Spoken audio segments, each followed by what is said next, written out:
Watch these two balls launch together with the very same speed. One goes shallow and fast, the other steep and slow.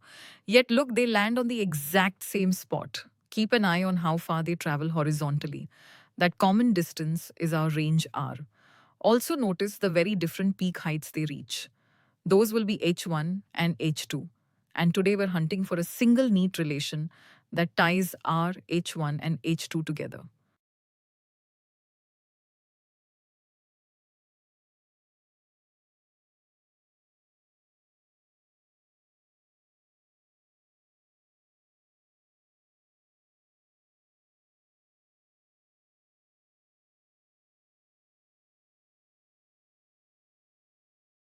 Here's the secret behind that twin landing.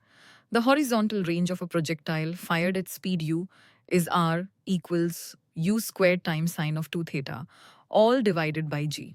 For two different angles to give the same range, sine of 2 theta must be the same number. That only happens when the two angles are complements. Theta 2 equals 90 degrees minus theta 1. Mathematically, sine of 2 theta 1 equals sine of 2 times 90 minus theta 1. So theta 1 plus theta 2 is exactly 90 degrees. Let's freeze each ball right at its summit. At the very top, vertical velocity is 0 and the height formula kicks in. H equals u squared sine squared theta divided by 2g. So for our two shots, we have h1 equals u squared sine squared theta 1 over 2g and h2 equals u squared sine squared theta 2 over 2g. But remember, sine of theta 2 is just cosine of theta 1 because the angles are complementary. That means h2 really equals u squared cosine squared theta 1 over 2g. Now for a little algebra sprint. Square the range. R squared equals u to the fourth times 4 sine squared, theta 1 times cosine squared, theta 1 all divided by g squared.